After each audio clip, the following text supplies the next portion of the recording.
तभी फेरी कहती है, कुंजाई क्या तुम्हें पता है कि स्पिरिट एनर्जी कैसे रिलीज करते हैं? तभी कुंजाई कहती है, क्या ऑरे को रिलीज करना जो पिछली बार मेरे बॉडी में थे उसको?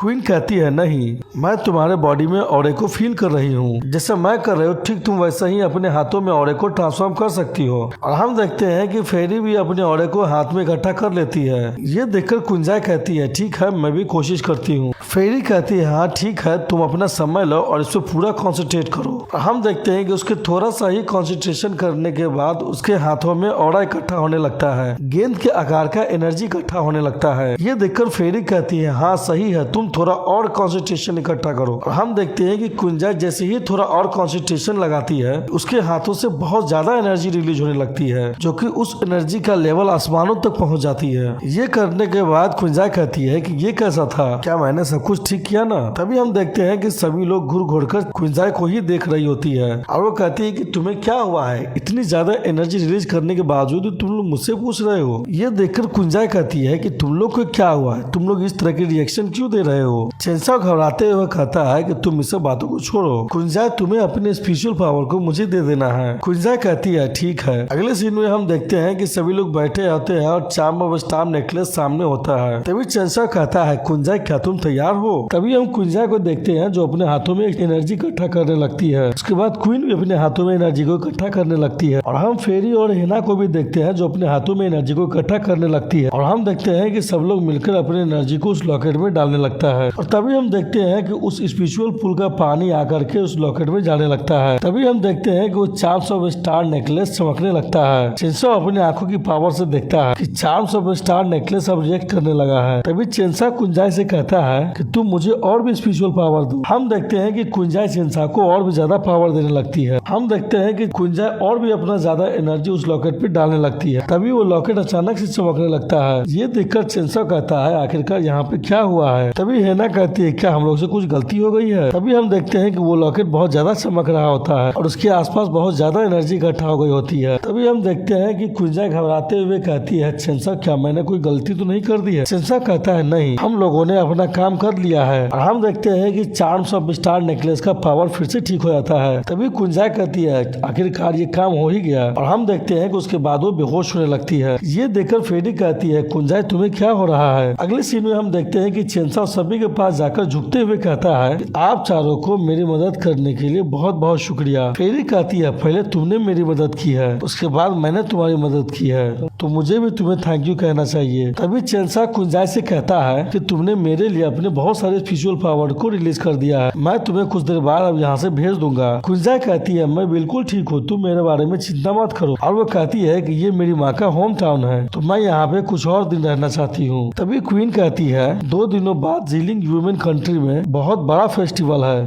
तो तुम लोग मेरे साथ वहाँ चल के सेलिब्रेट क्यों नहीं करते हो? ये सुनकर फेरी बहुत ज्यादा खुश हो जाती है, कहती है, बहुत बढ़िया, मैं तो वहाँ पे जरूर जाऊंगी। और ये सब सुनकर कुंजाई थोड़ा सा हैरान होने लगती है। क्वीन कहती है, ये फेस्टिवल हम लोग के लिए बहुत ज्यादा इम्पोर्टेंट है और इसे हम लोग हर साल मनाते हैं। मेरे कंट्री के लोग इस फेस्टिवल में हर साल पार्टिसिपेट करते हैं। तभी हिना कहती है, मैंने जेली कंट्री के फेस्टिवल के बारे में सुना है, क्वीन क्या मैं भी उस कंट्री के फेस्टिवल में शामिल हो सकती हूँ? क्वीन कहती है, हाँ क्यों नहीं, तुम्हारा तो वहाँ पे बहुत स्वागत होगा। हम देखते हैं कि उन लोगों को हंसकर बातें करते हुए देखकर चेनसाओ अपने मन में सोचता है, अगर तुम लोग एक साथ इस कंट्री में रहोगे तो तुम लोग जरूर कोई मुसीबत खड़ी कर दोगे। लेकिन वो कहता है कि अगर क्वीन तुम लोग को इन्वाइट कर रही है तो हम लोग यहाँ पे कुछ और दिन रुक सकते हैं। ये सुनकर फेरी बहुत ज्यादा खुश हो जाती है और कहती है, ये तो बहुत बढ़िया हुआ। हम देखते हैं कि ये सुनकर कुंजाई और हिना भी बहुत ज्यादा खुश हो जाती है। अगला सीन हम जीलिंग कंट्री का देखते हैं, जहाँ पे चेनसाओ बालकनी में खड़ा होकर सोच रहा होता है कि मैं मेलों के बारे में चिंता कर रहा हूँ, जो कि हमेशा जंगलों में रही है, और दूसरी कुंजाई है जो कि अपने महल जैसे घर में रहती है और बचपन से ही उसकी अच्छी तरह से देखभाल हुआ है। मुझे ऐसा लग रहा है कि वो इस कंट्री के एनवायरनमेंट को नहीं झेल पाएगी, लेकिन मैंने जब उसे कुछ दिनों से देखा तो मुझे बहुत अच्छा लगा। मुझे ऐसा लगा है कि ये लोग यहाँ पे बहुत अच्छी तरह से सेटल हो रहे हैं। तभी सिस्टम कहता है, होस्ट, क्योंकि ये जीलिंग कंट्री है। अगला सीन जीलिंग कंट्री के रोड के सीन देखते हैं, जहाँ पे बहुत ज्यादा चहल पहल होती है और वहीं पे कुछ लोग सामान खरीद रहे होते हैं और हम देखते हैं कि कुछ लोग कपड़े भी खरीद रहे होते हैं। उसके साथ ही बोल रहे होते हैं कि ये कपड़े आप पे बहुत सूट कर रहे हैं। अगले सीन में हम मेलो, कुंजा और हेना को देखते हैं जो कि तीनों मार्केट में घूम रही होती है। मेलो कहती है यहाँ पे तो बहुत सारे लोग हैं। कुंजा कहती है मेलो तुम थोड़ा धीरे धीरे चलो। तभी मेलो एक भीड़ की तरफ इशारा करते हुए कहती है कि चलो हम लोग वहाँ चलते हैं और वे लोग वहाँ पे जाते हुए कहते हैं कि हम लोगों को आगे जाना होगा तो जल्दी जल्दी चलो। कुंजा कहती है ना तुम भी जल्दी जल्दी चलो। तभी हम देखते हैं कि एक स्टेज पे लेडीज कह रही होती है तुम लोग डरपोक मत बनो, जल्दी से स्टेज पे आओ और अपनी ताकत को दिखाओ। ये इस फेस्टिवल का सबसे शानदार कंपटीशन है जिसमें तुम्हें जलती हुई मोमबत्ती को बुझाना है और ये कंपटीशन अब स्टार्ट हो रहा है। ये देखकर कुंजा कहती है क्या जलती हुई मोमबत्ती को बुझाना है? मेलू कहती है इसे देखने में तो बहुत ज्यादा मजा आएगा। तभी हम देखते हैं कि वो लड़के स्टेज पर से सारे मोमबत्तियों को हटा देती है। सभी देखकर ये कहने लगते हैं कि ये तो बहुत बड़ा मोमबत्ती है। ये देखकर मेलो खुश होते हुए कहती है ये तो बहुत ही ज्यादा खूबसूरत है। हम देखते हैं कि कुंजा उसको देख करके बहुत ज्यादा शॉक्ड हो गई होती है। हेना अपने मन में सोचती है ये कैंडल तो इंसानों से भी बड़ा है। तभी हम देखते हैं कि एक लेडी स्टेज पर से उस मोमबत्ती पे निशाना लगाए हुए होती है ताकि उसमें आग लग सके। हम देखते हैं कि जैसे ही वो तीर छोड़ती है कि सारे मोमबत्ती में आग जलने लगती है। वो स्टेज पर की लड़की अनाउंस करती है कि जैसा पिछले बार का नियम था वैसा ही इस बार का भी नियम है। आप लोग को पिछले साल के चैंपियंस को हराना होगा और जो भी उसे हरा देगा उसे नंबर 1 ब्रेवी का टाइटल मिलेगा और उसके साथ साथ एक कार्ड भी दिया जाएगा जो कि एक रेस्टोरेंट का कार्ड है और इसके बदौलत तुम वहाँ पे एक हफ्ते तक कुछ भी खा सकते हो। ये देखकर तो मेलो का मुंह खुला का खुला ही रह जाता है और वो कहती है क्या जितना चाहे उतना खा सकती हूँ, ये तो बहुत ही ज्यादा बढ़िया है। तभी हम देखते हैं कि एक अनाउंसर स्टेज से अनाउंस करता है कि ठीक है अब हम लोग कंपटीशन का रजिस्ट्रेशन स्टार्ट करते हैं। तभी मेलो कहती है मैं भी उसमें साइन करना चाहती हूँ। ये देखकर कुंजा कहती है मेलो तुम क्या कर रही हो? हेना ये सब देख करके बहुत ज्यादा खुश हो रही होती है। तभी अनाउंसर अनाउंस करता है कि एक चैलेंजर ने अभी हमारे पिछले साल के चैंपियन को चैलेंज किया है। तभी अनाउंसर आगे कहता है क्या पिछली बार की जो 5 टाइम चैंपियन रही है क्या वो इसे हरा सकती है? उसको हराने के बाद क्या इस कंट्री के नंबर 1 वॉरियर बन सकती है? तभी मेलो देखती है कि ऊपर से उड़ता हुआ कोई स्टेज पे जाता है।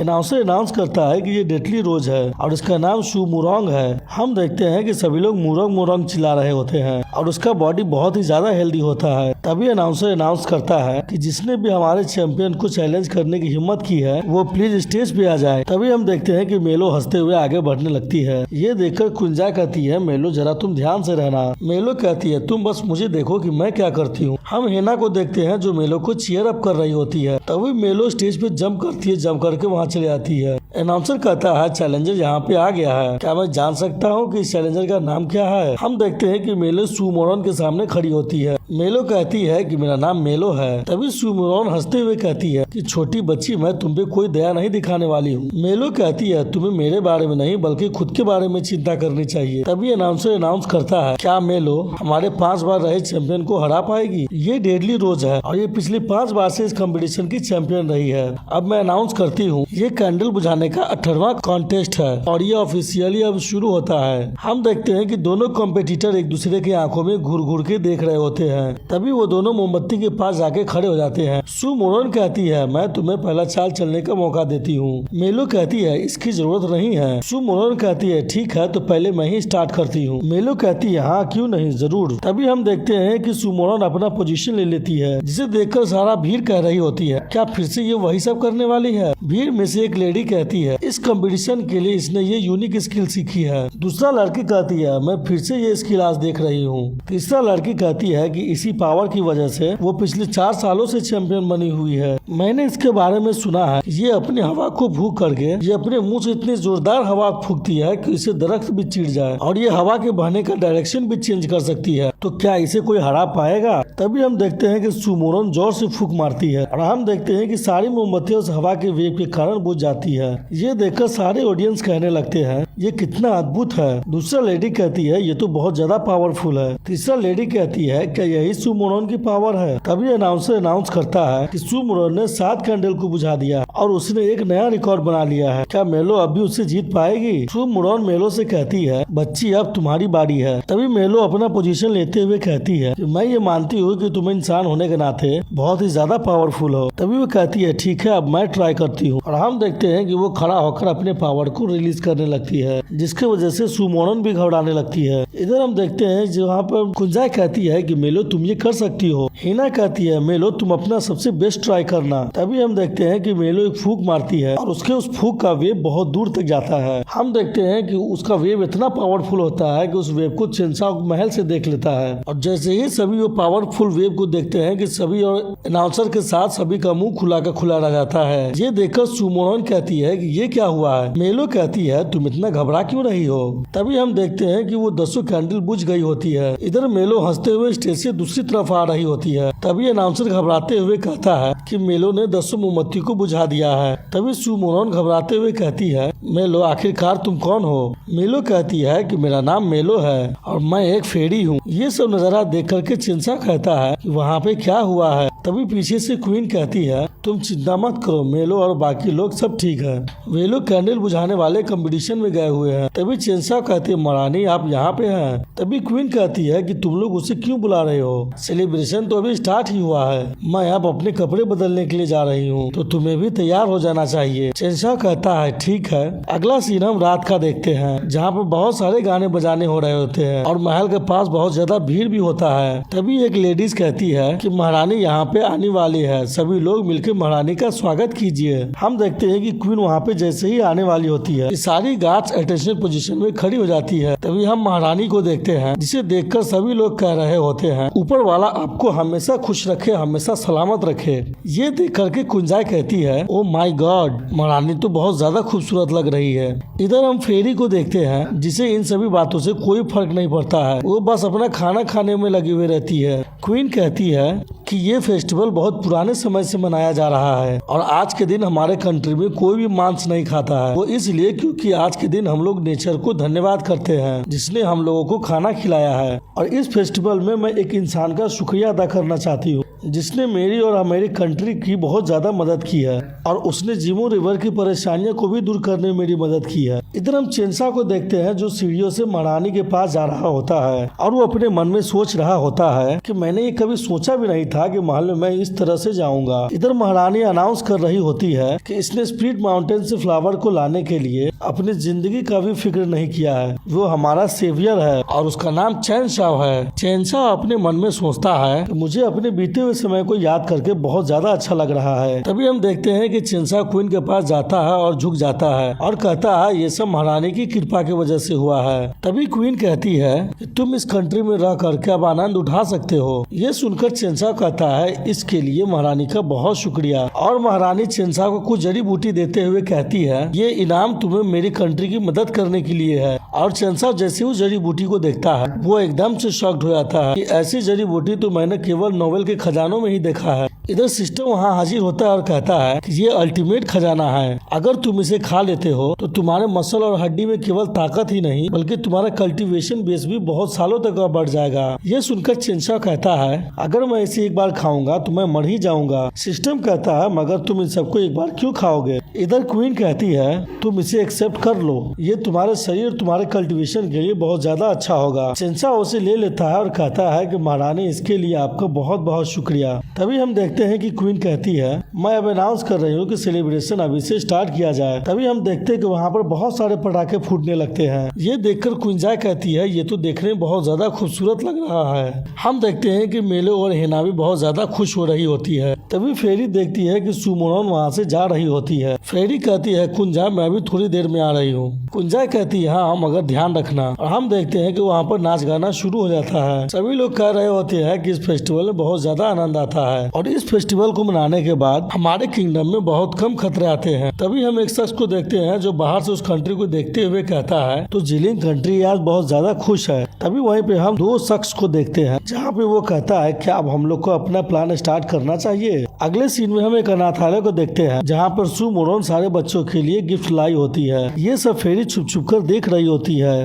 तभी हम दूसरे कंट्री का सीन देखते हैं जहाँ पे एक बच्चा कहता है कि हम लोग उसके ऑर्डर को क्यों माने, हम लोग तो उनसे बहुत ज्यादा दूर रहते हैं। वहाँ के एम्पायर कहते हैं क्योंकि हम लोग एक ड्रैगन है और हम लोग को उनके ऑर्डर को मानना ही होगा, तब जाके हम लोग इस दुनिया में सरवाइव कर पाएंगे। ये सब सुनकर वो आदमी अपने मन में सोचता है क्या हमें उनके ऑर्डर को मानना होगा। तभी वही अजीब आदमी कहता है कि फोर्थ प्रिंस क्या हम लोग वहाँ पे जा रहे हैं। तभी वो आदमी गुस्सा करते हुए कहता है कि अगर तुमने अभी दोबारा से मुझे इस टाइटल से बुलाया तो मैं तुम्हें अभी तुरंत मार डालूंगा। वो आदमी कहता है अरे नहीं नहीं, मैं तो बस मजाक कर रहा था, अब देर हो रही है और इस कंट्री का डिफेंस भी थोड़ा कमजोर पड़ रहा है, तो हम लोग को अपने प्लान को लागू करने के लिए ये बिल्कुल सही वक्त है। तभी वो आदमी कहता है ठीक है चलो। अगला सीन हम दक्षिणी गेट का देखते हैं जहाँ पर कुछ गार्ड मस्ती कर रहे होते हैं। तभी एक गार्ड कुछ खाते हुए कहती है कि मुझे आज मीट खाने का मन कर रहा है। दूसरा गार्ड कहती है नहीं, तुम आज यही खा लो, मीट तुम कल से खाना। तभी एक गार्ड चौंकते हुए कहती है कि वहाँ पे कौन है। तभी हम देखते हैं कि वहाँ पे एक अनजान शख्स हंसते हुए कहता है लेडीज गुड इवनिंग,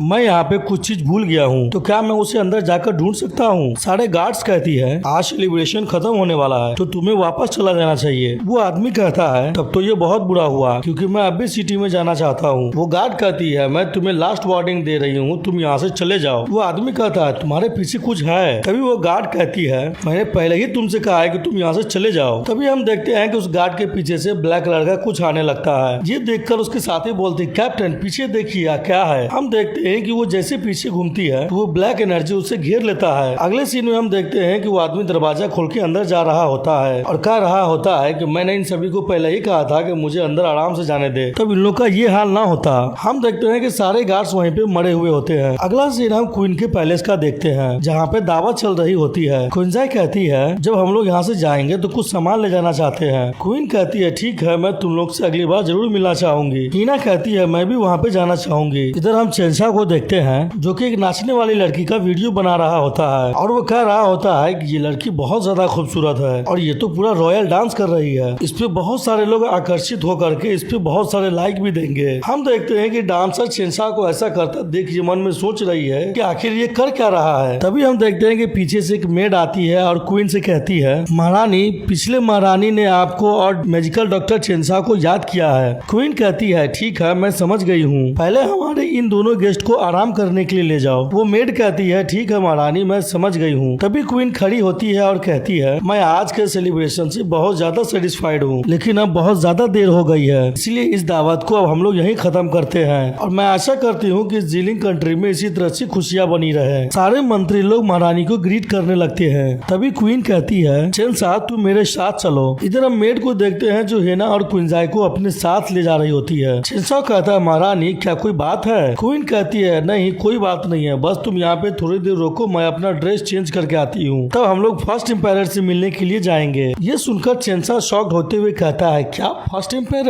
अगला सीन हम क्वीन के बेडरूम के बाहर का देखते हैं जहाँ पे चेंसा मन में सोच रहा होता है मैं यहाँ पे बहुत दिनों से हूँ, लेकिन मैंने कभी नहीं सुना था कि क्वीन की एक माँ भी है और यहाँ पे जितने भी किताबें हैं उसमें इस बात की कोई जिक्र नहीं है। तब यहाँ पे तख्तपोशी किस हिसाब से की जाती है, क्या यहाँ पे किसी और तरीके से तख्तपोशी की जाती है। तभी हम देखते हैं कि वहाँ पे क्वीन आ जाती है और वो गार्ड से कहती है कि मैं मैजिकल डॉक्टर के साथ जा रही हूँ और तुम्हें मेरे पीछे आने की जरूरत नहीं है। वो गार्ड कहती है ठीक है महारानी मैं समझ गई हूँ। क्वीन चेंसा के पास जाते हुए कहती है तुम मेरे साथ चलो। चेंसा कहता है ठीक है। तभी हम देखते हैं कि चेंसा क्वीन के पीछे पीछे जाने लगता है। क्वीन कहती है चेंसा क्या तुम्हें मुझसे कोई सवाल नहीं करना है। तभी चेंसा कहता है महारानी मैंने कभी भी आपके भाई या आपकी माँ के बारे में नहीं सुना है। क्वीन कहती है मैं अपनी माँ की इकलौती बेटी हूँ। हर समय जिली किंगडम का कोई रॉयल मेंबर जब वो अपनी जवानी में कदम रखता है तब उसे जिमू रिवर के द्वारा एक गिफ्ट मिलता है जिस वजह से वो इंसान बहुत लंबी जिंदगी जीता है, खास करके रॉयल फैमिली, इसलिए हमारा पिछला एम्पायर अब तक जिंदा है। तभी चेंसा कहता है महारानी आपकी उम्र क्या है। ये सुनकर महारानी कहती है कि तुम क्या सोच रहे हो, मेरी उम्र अभी 18 वर्ष ही है। तभी क्वीन कहती है कि हम लोग यहाँ पे पहुँच गए हैं। चेंसा सामने के नजारा देखकर शॉक्ड हो जाता है और कहता है कि इस पैलेस में ऐसा बिल्डिंग भी है, मुझे तो पता ही नहीं था। क्वीन कहती है ये फर्स्ट एम्पायर के रहने के लिए है, फर्स्ट एम्पायर हमेशा यहीं पे रहते हैं। क्वीन कहती है इस गेट को केवल रॉयल फैमिली के स्पिरिचुअल पावर से ही खोला जा सकता है। तभी हम देखते हैं कि क्वीन उस गेट को खोल देती है और वो कहती है कि मैं यहाँ पे बहुत लंबे समय से नहीं आई हूँ और इन सभी जगह को मैंने बहुत लंबे समय से नहीं नहीं देखी हूँ। अंदर का नजारा देखकर चेंसाओ शॉक्ड हो जाता है। क्वीन कहती है ठीक है चलो अब हम लोग अंदर चलते हैं। चेंसाओ कहता है ठीक है। तभी हम उस बहरूपिया आदमी को देखते हैं जो कि क्वीन और चेंसाओ पे नजर बनाए हुए होता है और छुप छुप कर उन लोगों को देख रहा होता है। तभी इधर हम चेंसाओ को देखते हैं। चेंसाओ कहता है अगर फर्स्ट एम्पायर हमेशा यहीं पे रहते हैं तो वो खाते क्या है। क्वीन कहती है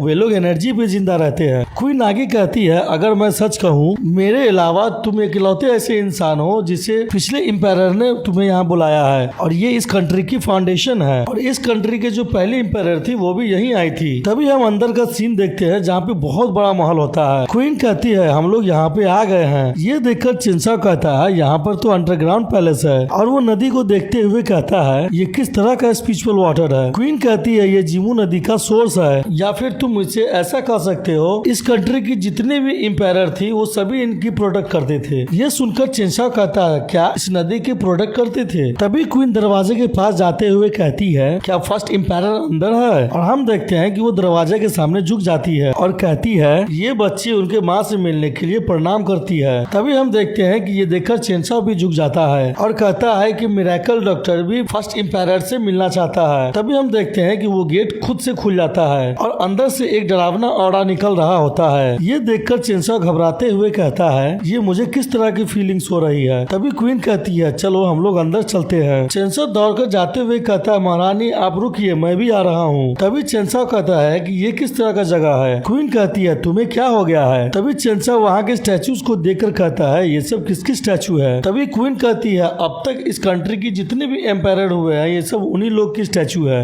अगर तुम सीधे तौर पे कहो तो इसे एक टेम्पल भी कह सकते हैं। हम देखते हैं कि वो एक पक्षी के सामने चली जाती है। ये देखकर चेंसाओ कहता है ये पक्षी बीच सेंटर में क्यों रखी गई है। क्वीन कहती है ये कोई पक्षी नहीं है इसका नाम बेफैंग है और ये जिली कंट्री की एक संत थी। तभी हम देखते हैं कि वहीं पर एक लेडीज कहती है ये भ्रम फर्स्ट जनरेशन से ही चली आ रही है। जो फर्स्ट जनरेशन की संत थी वो बेफेंग नाम की जगह से आई थी। ये देखकर क्वीन ग्रीट करते हुए कहती है माँ आप कैसी हैं। ये देखकर चेंसाओ एकदम से शॉक्ड हो जाता है। चेंसाओ घबराते हुए जैसे उस लेडीज को देखता है कि देखकर कहता है क्या यही फर्स्ट एम्पायर है। तभी चेंसाओ झुकते हुए कहता है ये नाची चेंसाओ लेडीज एम्पायर पिछले एम्पायर का स्वागत करता है। तभी वो लास्ट एम्पायर कहती है डॉक्टर चेंसाओ आप जल्दी से उठ जाइए और वो कहती है कि चेंसाओ तुमने इस कंट्री को बहुत सारी मुसीबतों से निपटने में मदद की है। चेंसाओ हंसते हुए कहता है ये तो मेरा फर्ज। तभी क्वीन कहती है माँ। वो लेट एम्पायर कहती है मेरी बच्ची मैंने तुम्हें बहुत लंबे समय से नहीं देखा है। तभी क्वीन कहती है माँ आपने हम लोगों को यहाँ पे बुलाया है क्या कोई दिक्कत है। तभी हम देखते हैं कि वो क्वीन के पास जाते हुए कहती है कि मैंने तुम्हें लंबे समय से नहीं देखी थी इसलिए मैंने तुम लोग को यहाँ पे बुलाई हूँ। मैं यहाँ पे हमेशा से रह रही हूँ इसलिए मैं यहाँ पे पागल हो रही थी। तभी वो क्वीन की बाल छूते हुए कहती है मैंने तुमसे कहा था ना कि तुम अपने बालों का ख्याल रखो। जब लड़कियां अपने बालों को बांध के रखती है तो बहुत ज्यादा खूबसूरत दिखती है। देखो तुम्हारा बाल खराब हो गया है पर कोई बात नहीं तुम्हारी माँ अब तुम्हारे बालों को अभी बांध देती है। क्वीन कहती है माँ अभी भी मिरेकल डॉक्टर यहीं पे है। तभी पिछली एम्पायर कहती है तो तुम बड़ी हो गई हो। मेरी छोटी बच्ची सच में अब बड़ी हो गई है लेकिन जब तुम छोटी बच्ची थी उस वक्त मुझे बहुत ज्यादा पसंद थी। ये देखकर चेंसाओ अपने मन में सोचता है इसमें कोई दो राय नहीं है कि हर जगह की माँ एक ही जैसी होती है। और हम देखते हैं कि चेंसाओ अपने मोबाइल से क्वीन का वीडियो बना रहा होता है। ये देखकर क्वीन बहुत ज्यादा गुस्सा करने लगती है और वो गुस्से में ही कह रही होती है कि जल्दी से तुम इस सबूत को मिटा दो। इधर हम पिछले एम्पायर का सीन देखते हैं जो क्वीन का हाथ देखकर कह रही होती है कि तुम्हारा हाथ इतना पतला कैसे हो गया है। क्या तुम समय से खाना नहीं खाती हो। मैंने तुम्हें देखा है तुम बहुत अच्छी तरह से हो और ये कंट्री भी अब बहुत अच्छा से है। मैंने तुम लोग को यहाँ पे इसलिए बुलाया है कि मुझे तुम लोग को बहुत जरूरी चीज बतानी है इसलिए ये जगह सुटेबल नहीं है वो सब बात करने के लिए। तुम दोनों मेरे साथ आओ। तभी हम देखते हैं कि वो पैलेस के सेकेंड फ्लोर पे चली जाती है जहाँ पे देखकर चेंसाओ कहता है यहाँ तो बहुत सारी किताबें हैं। पिछले एम्पायर कहती है हाँ यहाँ पे ढेर सारी किताबें हैं और जब मैं यहाँ पे अकेली होती हूँ तो मैं इन्हीं सारी किताबों को पढ़ा करती हूँ। तभी चेंसाओ कहता है क्या आप मुझे बता सकते हैं कि इन सारी किताबों को खत्म करने में कितना वक्त लगेगा। पिछली एम्पायर कहती है मुझे यहाँ पे आए बहुत लंबा समय हो गया है और मेरे से पहले वाले जो एम्पायर थी उनके बाद मुझे यहाँ पे आना पड़ा है। तुम सीधे तौर पे कह सकते हो कि ये एक टेम्पल है जिसे हर एम्पायर आकर गार्ड करती है और ये भी एक अच्छी बात है यंग जनरेशन के लोग ओल्ड जनरेशन के लोगों को देख करके उनसे कुछ सीख सके। तभी क्वीन कहती है जब क्वीन बूढ़ी हो जाती है तो हजारों सालों के लिए उन्हें यहाँ पे रख दिया जाता है ताकि ये लोग इस टेम्पल की देखभाल करे। तभी पिछली एम्पायर कहती है मुझे मुझे अब भी याद है कि जब तुम 4 साल की छोटी बच्ची थी तो तुमने अपना स्पिरिचुअल पावर को जगा लिया था और तुमने अपने स्पिरिचुअल पावर के जरिए इस टेम्पल के गेट को भी खोल दिया था। और इस गेट को खोलने के बाद जब तुम सीढ़ी से उतर रही थी तो गिरकर तुमने अपने दांत भी तोड़ लिए थे, जिसकी वजह से तुम्हारी दादी माँ बहुत ज्यादा डिप्रेशन में चली गई थी। चेंसा क्वीन को देखकर अपने मन में सोचता है वो हर समय सीरियस वाला लुक बनाए हुए रहती है, लेकिन मुझे नहीं मालूम था कि क्वीन बचपन में इतनी ज्यादा शरारती थी। तभी पिछली एम्पायर कहती है तुम हमेशा यहाँ पे खेलने के लिए चोरी छुप के आ जाते थे और मैं तुम्हें ढूंढने के लिए हमेशा गार्ड को भेजा करती थी। मैं उस वक्त बहुत जवान थी इसलिए मैं ये सब नहीं भूल पाई हूँ। ये सब सुनकर क्वीन कहती है माँ आप बस चुप कीजिए, अब आप सीधा मुद्दे पे आइए कि आप हम लोग को यहाँ पे क्यों बुलाई हैं। पिछली एम्पायर कहती है कि मैं जानती हूँ लेकिन किसी ने भी मुझसे लंबे समय से बात नहीं की है, इसलिए मैं जब भी तुम्हें देखती हूँ तो मैं कुछ ज्यादा ही एक्साइटेड हो जाती हूँ। अगर आप मुझसे बात ही करना चाहते हैं तो मैं कुछ दिन बाद आकर आपसे आराम से बात करूंगी। तभी पिछली एम्पायर कहती है डॉक्टर चैन। डॉक्टर चैन साहब थोड़ा चौंकते हुए कहता है जी मैं यहीं पे हूँ। तभी क्वीन कहती है कि तुम इस दुनिया से नहीं हो या तुम ऐसा कह सकते हो कि तुम ऐसे शख्स हो जो यहाँ से बिलोंग नहीं करते हो। ये सुनकर क्वीन चौंकते हुए अपनी माँ से कहती है माँ आपको क्या हुआ है। वो पिछली एम्पायर कहती है मुझे समझ में नहीं आ रहा है कि किसी दूसरे दुनिया का इंसान इस जीलिंग कंट्री में आकर हम लोग की इतनी मदद क्यों कर रहा है। अगर मैं इसके बारे में सोचूं तो यहाँ पे एक ही संभवता है। और आगे हम देखते हैं कि वो चेंसा को अपनी पावर से बांधते हुए कहती है ये हमारा नेशनल ट्रेजर चुराना चाहता है। और हम देखते हैं कि उस पावर की वजह से चेंसा का गर्दन दबने लगता है, जिसकी वजह से चेंसा जोर जोर से चिल्लाने लगता है। पिछली एम्पायर कहती है तुम्हारा जीलिंग कंट्री में आने का क्या मकसद है और मेरे बेटी के इतने नजदीक आने का तुम्हारा क्या इरादा है। हम देखते हैं कि क्वीन कह रही होती है माँ इसे छोड़ दीजिए। तभी पिछली एम्पायर कहती है अगर तुम मुझे सच नहीं बताओगे तो मैंने जो जादू तुम पे किया है वो जादू तुम्हें 5 दिशाओं से खींचेगा और तुम 5 भागों में बढ़ जाओगे। ये सुनकर क्वीन अपने माँ से कहती है कि माँ डॉक्टर चैन ने मेरी जिंदगी बचाई है। और वो चेंसाओ की तरफ बढ़ते हुए कहती है माँ जल्दी से अपना मैजिक इस पे से हटा लीजिए नहीं तो ये मर जाएगा। चेंसाओ कोई गलत आदमी नहीं है। तभी पिछली एम्पायर कहती है बच्चे अगर तुम्हारा गोल इस कंट्री के ट्रेजर को बचाना ही है तो जीलिंग कंट्री तुम्हें अफोर्ड नहीं कर सकता है। हम देखते हैं कि चेंसाओ को बहुत दर्द हो रहा होता है और वो अपने मन में सोच रहा होता है मैं तो अभी इस नेशनल ट्रेजर के बारे में कुछ जानता भी नहीं हूँ और मैं इससे पहले जगह के बारे में जानता भी नहीं था। अगर मुझे सिस्टम यहाँ पे नहीं लाता तो मैं यहाँ पे कभी नहीं आ पाता। ये बूढ़ी औरत मुझे मारना चाहती है तो मुझे भी उससे लड़ाई करनी होगी। तभी चेंसाओ चिल्लाते हुए कहता है जीलिंग कंट्री मुसीबत में थी तब मैं यहाँ पे तुम लोग की मदद करने के लिए आया। तभी हम देखते हैं कि उस पे से सारा मैजिक हट जाता है। ये देखकर चेंसाओ खांसने लगता है और फिर मन में सोचता है कि अभी क्या हुआ है। हम देखते हैं कि ये देखकर क्वीन कहती है चेंसाओ क्या तुम ठीक हो। चेंसाओ कहता है हाँ मैं ठीक हूँ। तभी ये देखकर पिछले एम्पायर अपने मन में सोचती है कि मैंने अपनी मैजिक से जो रस्सी बनाई थी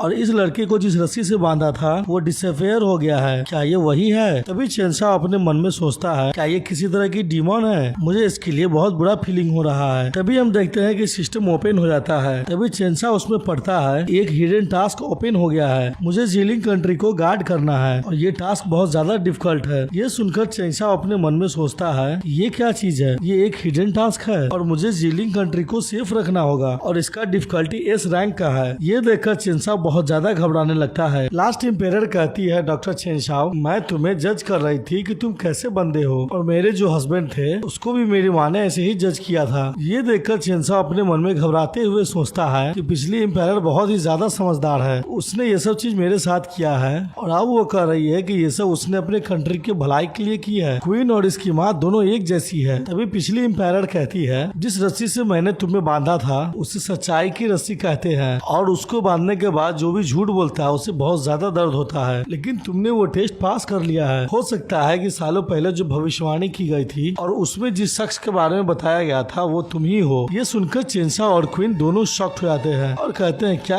भविष्यवाणी। क्वीन कहती है माँ मैंने तो इसके बारे में पहले कभी नहीं सुना है। इधर हम चेंसाओ को देखते हैं जो पसीने से भीग गया होता है और अपने मन में सोच रहा होता है ये सब सुनने में तो मुझे और भी डरावना लग रहा है। तभी क्वीन मदर कहती है डॉक्टर चैन मुझे भी नहीं पता है कि ये किंगडम कैसे बना है, लेकिन एशियंट समय में कुछ बचा हुआ स्पिरिट स्टोन मॉडर्न वर्ल्ड में गिरा जिस स्टोन में यिन क्यूआई था और उसे यिंग जेड भी कहते हैं और वो जाकर एक गड्ढे में गिरा जिसके बाद वो एकदम अंदर चला गया। उसके बाद वो एक स्पिरिट पूल का रूप ले लिया और उस वजह से हमारे ट्राइब की स्ट्रेंथ बहुत ज्यादा बढ़ गई, लेकिन ट्राइब पे अचानक से हमला होने लगा और बार बार हमला होने की वजह से हम लोग की आबादी बहुत ज्यादा घटने लगी और जिस शख्स के पास सबसे ज्यादा ताकत होता है उसे ही सबसे ज्यादा इज्जत दी जाती है। और उसके बाद बाइफेंग का अटेंशन हम लोग की तरफ हुआ, जो कि इस किंगडम की सेंट थी, और तुमने उसका मूर्ति भी अभी देखा। जो मॉन्स्टर हमारे ट्राइब पे हमला कर रहे थे उसे इस सेंट ने भगा दी। उसके बाद हम लोग के ट्राइब पे कोई भी हमला नहीं हुआ। उस बैटल में उन्होंने डीमन किंग से लड़ाई की थी और उन्होंने डीमन किंग को सक्सेसफुली सील कर दिया था, जिसके पास बहुत ज्यादा पावर था। और उसके बाद ट्राइब में जो भी इंसान बच गए थे उसने लोगों के साथ मिलकर वहाँ पे अपना घर बनाया और धीरे धीरे करके ये एक जीलिंग कंट्री में बदल गई। ये सुनकर चेंसा अपने मन में सोचता है तो यहाँ पे इतना बड़ा रहस्य छिपा हुआ है और इसीलिए सिस्टम मुझे इस रैंक का डिफिकल्ट दिखा रहा है। क्वीन कहती है माय भविष्यवाणी होने का क्या मतलब है। पिछली इम्पेरर कहती है ये सब डीमन किंग के सील होने के बाद की है। तब सभी को पता चला था कि डीमन किंग केवल सील्ड ही किया गया है, वो पूरी तरह से मरा नहीं है। और बाइफेंग जैसे जैसे बूढ़ी होगी वैसे वैसे उसका पावर भी कम होता जाएगा और उसी के हिसाब से डीमन पे लगा हुआ सील्ड भी खत्म हो जाएगा। और वो जब मर रही थी तो उसने एक भविष्यवाणी की थी अपने डिसेंडेंट को लेकर कि जब डीमन किंग यहाँ पे वापस आ जाएगा तब बाहरी दुनिया से हम लोग की मदद करने के लिए कोई आएगा। उसके बाद से इम्पेरर का वंशज केवल जीलिंग कंट्री को डिफेंड ही नहीं करते हैं बल्कि वे लोग उस शख्स का भी इंतजार कर रहे हैं जिसका जिक्र भविष्यवाणी में किया गया था। तभी चेंसा कहता है आखिरकार डेमन किंग यिंग जेड क्यों छीनना चाहता था। तभी पिछली इम्पेरर कहती है मैं भी इसके बारे में अच्छी तरह से नहीं जानती हूँ, लेकिन यिंग जेड एक ट्रेजर है जो कि मॉर्टल के वर्ल्ड से गिरा था, जिसमें यिंग नाम की पावर है और उसे डीमन किंग हर हाल में पाना चाहता था। लेकिन जीलिंग कंट्री उस डीमन किंग और उसकी आर्मी से अच्छी तरह से लड़ी और युद्ध खत्म होने के बाद ये कंट्री हजारों साल तक बड़ी शांति और आसानी से रही। मुझे ऐसा लगता है कि यिंग जेड में कोई ऐसा चीज था जो डीमन किंग को चाहिए था। तभी चेंसा घबराते हुए कहता है कि ये डीमन किंग मुझसे क्यों जुड़ा हुआ है। तभी पिछली इम्पेरर कहती है डॉक्टर सैन क्या तुम्हें वो स्कॉर्पियन याद है, वो डीमन किंग का साथी है, वो हमारे जीलिंग कंट्री की ताकत को टेस्ट कर रहा है। उसके बाद यहाँ पे 3 मुंह वाले सांप भी है, वो भी डीमन किंग का साथी है। अगर उससे मेरी बच्ची ने तुम्हारी जिंदगी नहीं बचाई होती तो तुम अब तक मर चुके होते। हो सकता है कि डीमन किंग की नजर तुम पे लंबा समय से हो। मुझे भविष्यवाणी पे पूरा विश्वास है, इसमें कोई इंसिडेंस नहीं हो सकता है कि बाइफेंग ने तुम्हें क्यों चुना है। तभी चेंसा कहता है पिछली इम्पेरर आपका कहने का क्या मतलब है कि डीमन किंग फिर से वापस आ जाएगा। तभी पिछली इम्पेरर कहती है कि मुझे ऐसा महसूस हो रहा है कि डीमन किंग का पावर जीलिंग कंट्री में दिन पर दिन बढ़ती जा रही है। तभी हम देखते हैं कि वो पिछली इम्पेरर एक स्क्रॉल को निकालती है। तभी वो कहती है कि जीलिंग कंट्री में ऐसा सिचुएशन इससे पहले कभी नहीं आया और हजारों सालों से डीमन किंग यहाँ पे वापस नहीं आ पाया है। तभी ये सब सुनकर चेंसा अपने मन में सोचता है मैंने जो स्टोरी सुना था ये तो बिल्कुल उससे अलग है। क्या ये सचमुच पैरेलल यूनिवर्स है जिसका नाम बस सेम ही है। ये मेरे लिए आशीर्वाद है या कोई कर्ज है। तभी पिछली इम्पेरर कहती है मेरी बच्ची तुम मेरे पास आओ। क्वीन कहती है माँ मैं यहीं पे हूँ। वो इम्पेरर अपना स्पिरिचुअल पावर देते हुए कहती है कि ये मेरा स्पिरिचुअल पावर है, मैं तुम्हें गाइड करूंगी कि तुम्हें अपने स्पिरिचुअल पावर को कैसे इस्तेमाल करना है। मैं अब बूढ़ी हो गई हूँ इसलिए अब सब कुछ तुम्हें ही करना है। ये सुनकर क्वीन कहती है माँ आपको क्या हुआ है। तभी पिछली इम्पेरर कहती है डॉक्टर शायन मैं अपने बेटी और अपने किंगडम के हजारों लोगों की जिंदगी आप तुम्हारे हवाले करती हूँ। तभी चेंसा कहता है आप चिंता मत कीजिए, मैं इस लैंड को जरूर प्रोटेक्ट करूंगा। और चेंसा अपने मन में सोचता है कि ये मैं क्या बकवास किए जा रहा हूँ। तभी पिछली इम्पेरर कहती है डॉक्टर चैन ये बूढ़ी औरत इन सभी चीज के लिए आपको धन्यवाद करती है। मुझे जो भी तुम लोग को बताना था वो मैंने सब कुछ बता दिया है, अब तुम लोग वापस चले जाओ। तभी चेंसा झुकते हुए कहता है कि मैं आशा करता हूँ कि पिछली इम्पेरर बहुत ज्यादा खुश रहे। क्वीन भी कहती है कि मैं अपनी माँ के लिए बहुत ज्यादा दुआएं करती हूँ। ये सुनकर पिछली इम्पेरर हंसते हुए कहती है तुम लोग यहाँ से अब जाओ, इस उम्र में मुझे आशीर्वाद की क्या जरूरत है। क्वीन कहती है ठीक है माँ अब हम दोनों यहाँ से जा रहे हैं। हम देखते हैं कि क्वीन और चेंसा दरवाजे के पास आ जाते हैं, दरवाजे को बंद कर देते हैं। इधर हम पिछली इम्पेरर को देखते हैं जो कह रही होती है कि बच्चे तुम लोग जाओ, मैं आशा करती हूँ कि हमारे पूर्वज तुम्हारी प्रोटेक्ट करे और वो जीलिंग किंगडम को अपना आशीर्वाद दे। और वो फिर से सेकेंड फ्लोर पे चली आती है और वो कहती है कि मैंने सोचा भी नहीं था कि अपनी जिंदगी में जो भविष्यवाणी हुई है उस लड़की को देख पाऊंगा। मुझे लगता है कि ऊपर वाला भी हमारे कंट्री को आशीर्वाद दे रहा है। और वो बूढ़ी औरत कहती है मुझे ऐसा लगता है कि मैं अपने पूर्वजों से बहुत जल्द मिलने वाली हूँ। और हम देखते हैं कि वो अपने पूर्वजों को ग्रीट करने लगती है। अगला सीन हम क्वीन और चेंसा का देखते हैं जहाँ पे चेंसा अपने मन में सोच रहा होता है कि इस सिस्टम ने मुझे बताया है इस दुनिया का स्टोरी वैसा ही है ठीक ठीक जैसा जर्नी टू वेस्ट का है, लेकिन यहाँ पे इतना बड़ा डिफरेंस क्यों है? तभी सिस्टम कहता है कि होस्ट आप थोड़ा इंतजार कीजिए, मैं आपको ये सब खोज के बताता हूँ। तभी क्वीन कहती है तुम मेरी बात को ध्यान से सुनो। चेंसा कहता है तुम्हें क्या हुआ है? तभी क्वीन डरावना लुक देते हुए पीछे घूमती है और कहती है कि आज जो भी कुछ हुआ है अगर कोई उसके बारे में जानेगा तो मैं तुम्हें मार डालूंगी। चेंसा कहता है ठीक है मैं समझ गया हूँ। और उसे देखते हुए चेंसा अपने मन में सोचता है कि मैंने उम्मीद भी नहीं किया था कि क्वीन इतनी क्यूट होगी, और इस कंट्री की क्वीन होने के नाते उसे अपने इमोशन को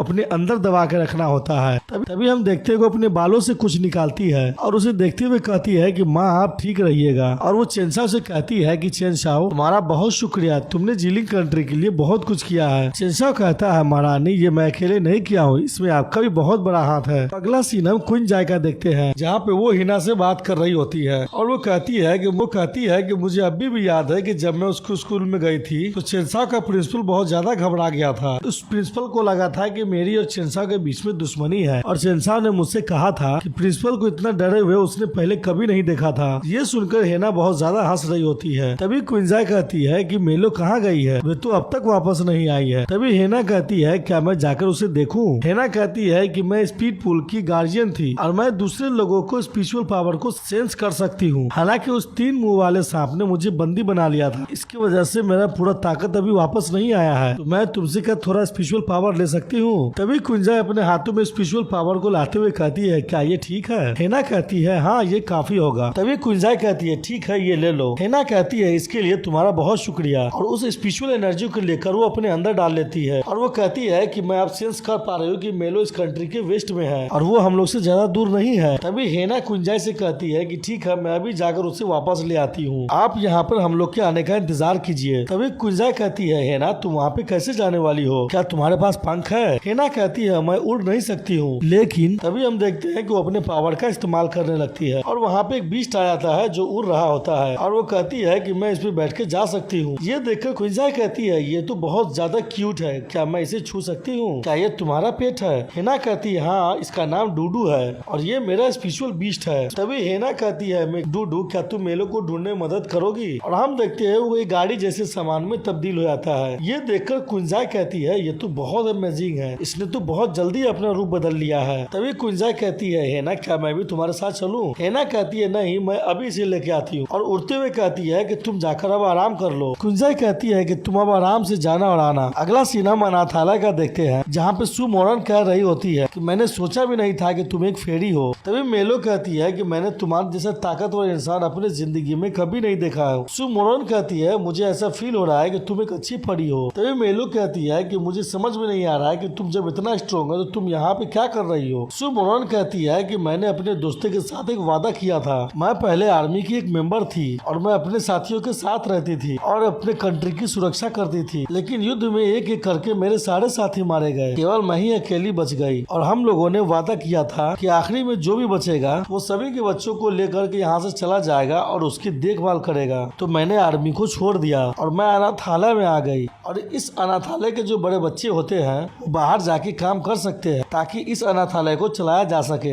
और इन लोग को देखने से मुझे अपने पुराने दिन याद आ गए हैं कि मैंने कैसे अपने सभी साथियों को खोया था, इसलिए मैं इन सभी बच्चों को बड़ा कर रही हूँ, नहीं तो मैं कैसे अपने सारे कमांडरों से नजर मिलाऊंगी। तभी मेलो कहती है क्या तुम बोर नहीं होती हो? तुम इंसान होने के नाते यहाँ पे बहुत ज्यादा स्ट्रॉन्ग हो, लेकिन तुम पे तो यहाँ पे बैरियर लगा हुआ है। तभी सू मोरन कहती है अगर मैं सच कहूँ तो थोड़ा थोड़ा मुझे बोरिंग महसूस होता है, लेकिन इस बच्चे कंपेयर में ये सब कुछ भी नहीं है। तभी हम देखते हैं कि मेलो एकदम से चौंक जाती है और वो कहती है क्या जीलिंग कंट्री में फ्लाइंग सैंड है? सू मोरन कहती है फ्लाइंग सैंड को देखे हुए यहाँ पे लंबा समय हो गया है, यहाँ के आसपास में बहुत सारे प्लांट को लगाया गया है जिसके वजह से वो सैंड यहाँ पे नहीं आ पाते हैं। मेलो कहती है ठीक है ये सब छोड़ो, और एक कार्ड देते हुए कहती है कि ये तुम्हारे लिए है।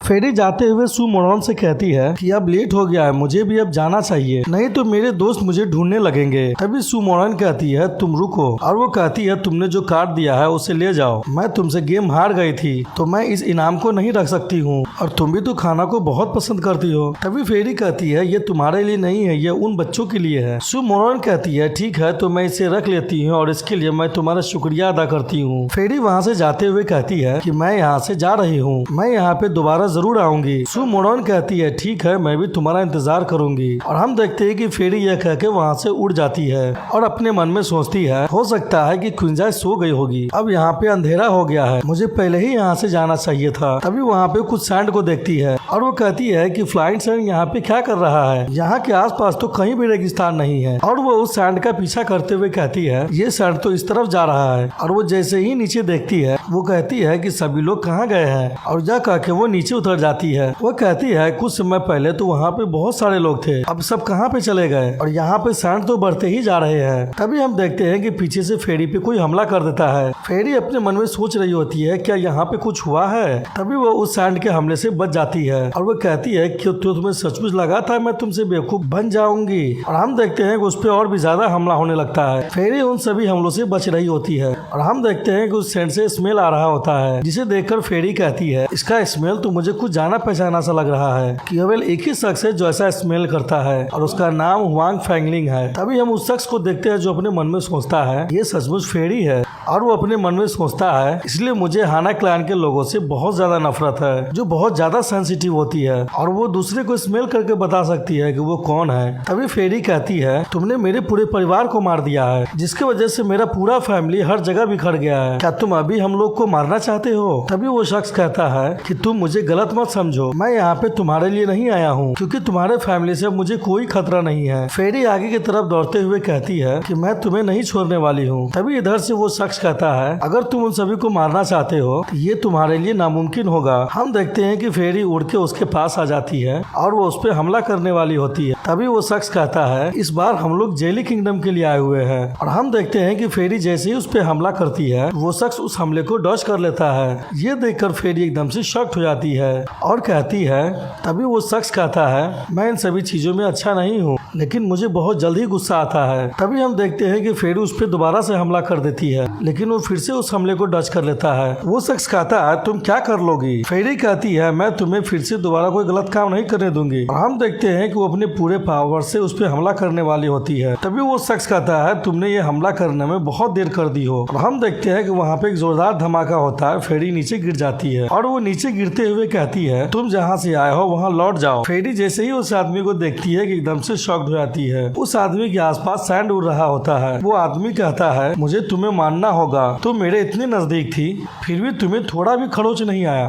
और वो अपना टेक्निक इस्तेमाल करते हुए कहता है लेकिन मेरे पास जो ताकत है वो तुम्हारे उम्मीद से बहुत ज्यादा आगे है, तुम बहुत ज्यादा जवान हो और तुम अभी इसी पावर का इस्तेमाल कर पा रही हो, लगता है मुझे इसके लिए तुम्हें शाबाशी देनी होगी। हम देखते हैं कि ये सब देखकर फेरी गुस्सा कर रही होती है और आगे कहती है कमीने मैं तुम्हें नहीं छोड़ूंगी। तभी वो आदमी कहता है ठीक है चलो हम लोग स्टार्ट करते हैं, मेरे पास ज्यादा वक्त नहीं है। और हम देखते हैं कि अपनी सैंड से वो फेरी पे हमला कर देता है। हम देखते हैं कि उसके हमले से बच के फेरी भाग रही होती है और वो बहुत ज्यादा गुस्सा भी कर रही होती है। फेरी अपने मन में सोच रही होती है ये आदमी बहुत ज्यादा स्ट्रांग है, ये आसानी से नहीं मरने वाला है और ये इस सैंड की वजह से और भी ज्यादा स्ट्रांग हो गया है। तभी उसे एक जगह पे नजर पड़ती है जहाँ फेरी सोचती है कि मुझे यहाँ पे जाना होगा। और हम देखते हैं कि वो शख्स फेरी पे अपने सैंड से हमला कर ही रहा होता है। तभी फेरी उड़ के अचानक उसकी तरफ बढ़ने लगती है। वो आदमी अपने दोनों हाथों से हमला करते हुए कहता है कि मुझे भी अपनी ताकत को छुपाने में बहुत मजा आता है और अपनी ताकत को बढ़ाते हुए और भी हमला करने लगता है। फेरी उड़ते हुए अपने मन में सोच रही होती है कि अब मुझे अपनी जिंदगी को दांव पे लगानी ही होगी। तब भी वो अपने पावर से उस शख्स पे हमला कर देती है। हम देखते हैं कि वो शख्स फेरी के पावर को अपने पावर से बर्बाद कर रहा होता है। हम देखते हैं कि वो शख्स कह रहा होता है कि तुम और करो, मैं तुम्हारे सारे हमलों को ध्वस्त कर दूंगा। हम देखते हैं कि तभी फेरी की तरफ उस शख्स का हमला आ रहा होता है। ये देखकर वो शख्स भी अपने हमले को तैयार कर लेता है। फेरी हमला करते हुए कहती है कि तुम अब मेरे हमले से नहीं बचने वाले हो। और हम देखते हैं कि वो हमला उसे चारों तरफ से घेर लिए हुए होता है। ये देखकर वो आदमी पूरी तरह से चौंक जाता है। हम देखते हैं कि फेरी अपनी पावर को और ज्यादा बढ़ा लेती है। तभी इधर हम इस शख्स को देखते हैं जो अपने सैंड की पावर से एक टेक्निक इस्तेमाल करता है और फिर वो फेरी की तरफ ही बढ़ने लगता है। इधर हम फेरी को देखते हैं जो अपनी पावर को और ज्यादा बढ़ा लेती है और वो कहती है मैं तो अब तुम्हें छोड़ूंगी नहीं। तभी हम देखते हैं कि वो शख्स अचानक से गायब हो जाता है और फिर अचानक से आकर के फेरी का गर्दन पकड़ लेता है और वो कहता है मुझे ये मानना पड़ेगा कि तुम बहुत स्मार्ट हो। अगर तुम्हारे क्लान के लोग दिमाग के साथ ही इसका इस्तेमाल करते तो तुम लोग की हालात ऐसी नहीं होती।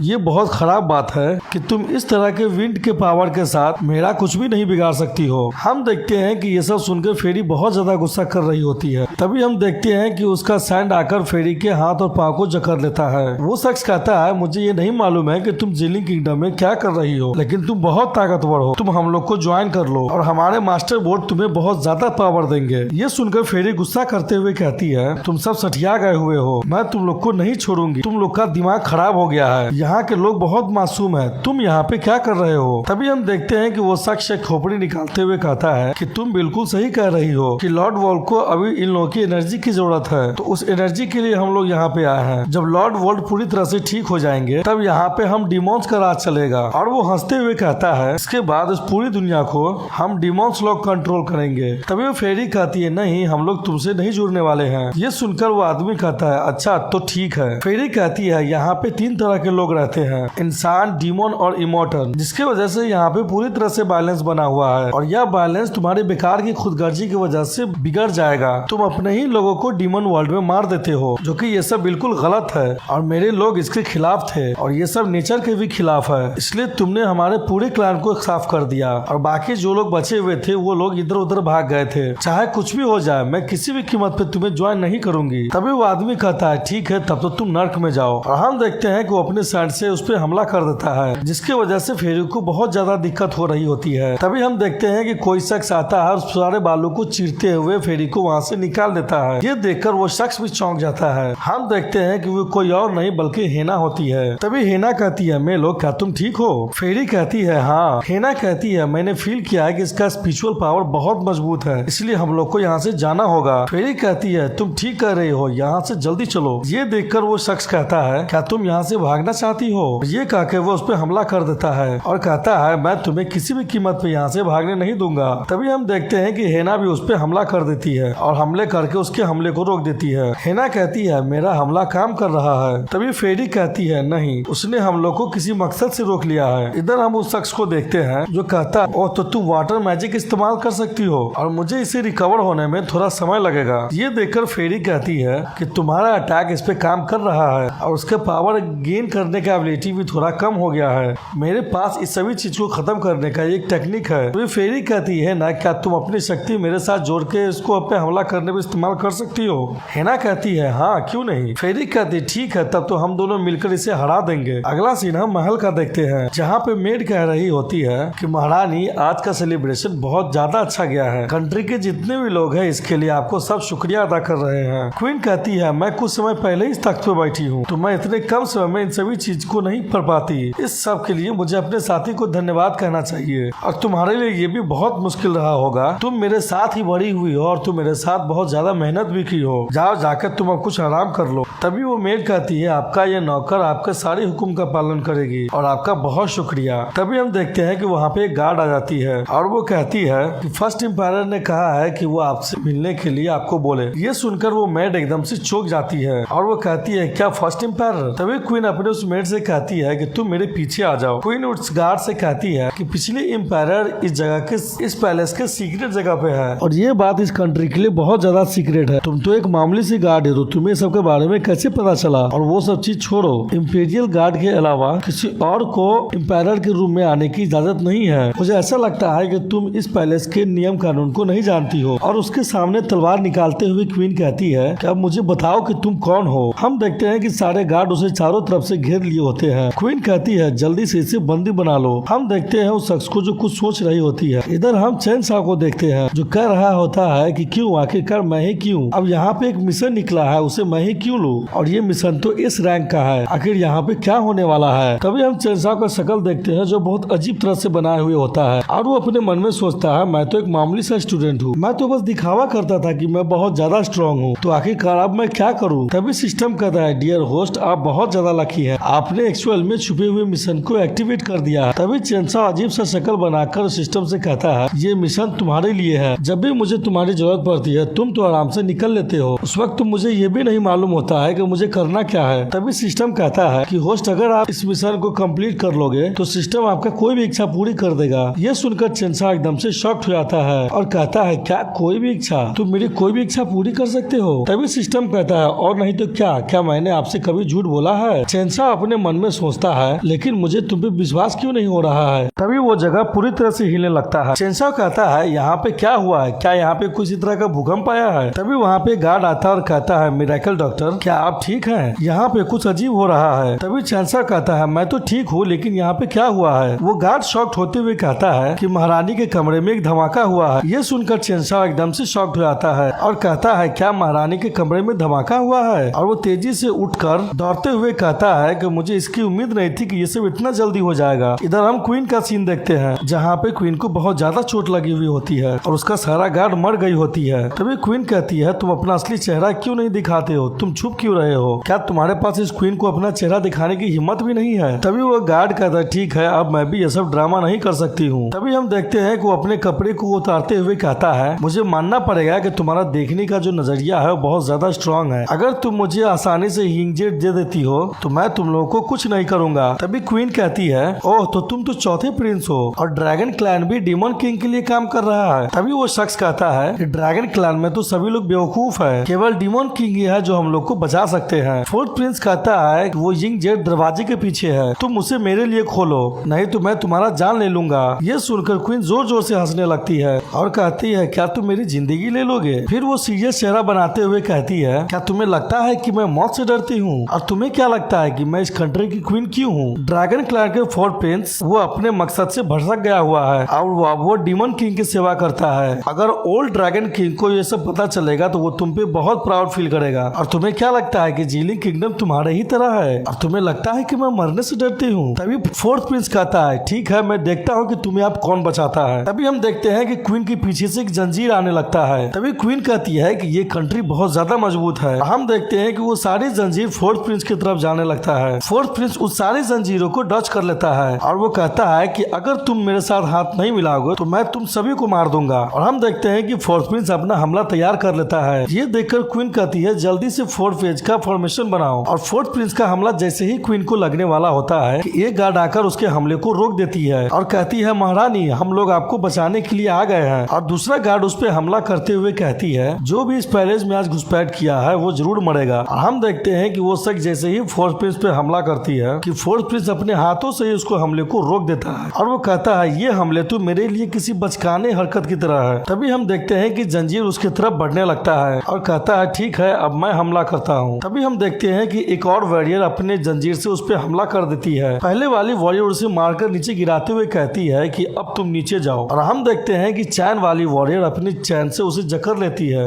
ये देखकर फोर्थ प्रिंस कहता है कि अगर तुम मेरे एक्शन को कंट्रोल कर सकती हो तभी भी तुम ऐसा कैसे कर ले रही हो। तभी हम देखते हैं कि एक वॉरियर अपने भाले को फोर्थ प्रिंस की तरफ फेंकती है और वो कहती है कि ये भाला ड्रैगन सेल को भी चीर देगा। और हम देखते हैं कि वो भाला जाकर सीधे फोर्थ प्रिंस को लग जाता है। फोर्थ प्रिंस बहुत जोर जोर से दर्द से चिल्लाने लगता है और वो सीधा जमीन पे आ गिरता है। हम देखते हैं कि सभी लोग मिलकर उसे जंजीरों से बांध दिए होते हैं। क्वीन उससे कहती है ये हमारे रॉयल फैमिली का सबसे मजबूत गार्ड है, अगर कोई भी हमारे पैलेस में आके कुछ भी करने की कोशिश करता है तो ये लोग उसे मार देते हैं। और वो आगे कहती है कि तुम बताओ कि डीमन किंग की बात तुम क्यों मान रहे हो। तभी हम देखते हैं कि फोर्थ प्रिंस को अचानक से कुछ होने लगता है और उसका बॉडी डिसअपीयर होने लगता है। ये देखकर सभी गार्ड कहती है क्या ये मर गया है? क्या ड्रैगन क्लैन इससे ज्यादा कुछ भी नहीं है? तभी हम देखते हैं कि दूसरे वॉरियर ये सब देखकर हंस रहे होते हैं। तभी पीछे से फोर्थ प्रिंस कहता है कि अब मैं मान गया कि जीली किंगडम को और नजरअंदाज नहीं किया जा सकता है। यहाँ पे और भी ज्यादा छिपी हुई ताकतें हैं, लेकिन मॉर्टल तो मॉर्टल होता है। तभी हम देखते हैं कि रॉयल गार्ड ने जिस शख्स को मारा था उसे फोर्थ प्रिंस ने अपने मैजिक के द्वारा बनाया था। ये देखकर वो गार्ड फोर्थ प्रिंस की तरफ दौड़ते हुए कहती है तुमने महारानी को टीज करने की हिम्मत कैसे की? और जैसे ही वो फोर्थ प्रिंस पे हमला करती है कि फोर्थ प्रिंस अपने एक उंगली से उसके हमले को रोक देता है और कहता है कि तुम्हारा हमला बहुत ज्यादा पावरफुल है लेकिन तुम बहुत ज्यादा स्लो हो। और हम देखते हैं कि फोर्थ प्रिंस अपने थोड़ा सा प्रेशर लगाता है कि उस गार्ड का ढाल टूटने लगता है और वो कहता है कि मॉर्टल तो मॉर्टल होता है, वो कैसे एक मॉर्टल को हरा सकता है। ये कहकर वो उस गार्ड के ढाल को पूरी तरह से तोड़ देता है और वो उस गार्ड पे हमला करते हुए कहता है ठीक है चलो हम लोग एक दूसरे को अच्छी तरह से जान लेते हैं, अब मैं तुम्हें असली ड्रैगन का ताकत दिखाता हूँ। ये कहकर फोर्थ प्रिंस उस पे हमला कर देता है। हम देखते हैं कि वो गार्ड दूर जाकर टकराकर गिर जाती है और वो वहीं पे मर जाती है। ये देखकर सभी लोग शॉक्ड हो जाती है और वो कहते हैं कि तुम्हारे ऐसा करने का हिम्मत कैसे हुआ। दूसरा गार्ड कहता है कि उसने इसे एक ही हमले में हरा दिया है। तीसरा कहती है वो तुम तो एक मॉन्स्टर हो। क्वीन कहती है जल्दी से इसे पकड़ो। तभी हम देखते हैं कि जंजीर वाली वॉरियर उस पर हमला करते हुए कहती है मैं तुम्हें आज मार डालूंगी। हम देखते हैं कि फोर्थ प्रिंस उसके हमले से बचते हुए कहता है तो तुम लोग अभी भी मेरी बात नहीं मानने वाली हो, तो फिर ठीक है चलो हम लोग जल्दी से इसको खत्म करते हैं। तभी हम देखते हैं कि वो हमला करने को तैयार होता है। एक गार्ड उसके हाथों पे हमला करते हुए कहती है तुम हम लोग पे हमला करने के बारे में सोच रहे हो, ये तुम सपने में सोचना। और हम देखते हैं कि एक जंजीर जाकर उसके हाथों से लिपट जाता है। ये देखकर फोर्थ प्रिंस कहता है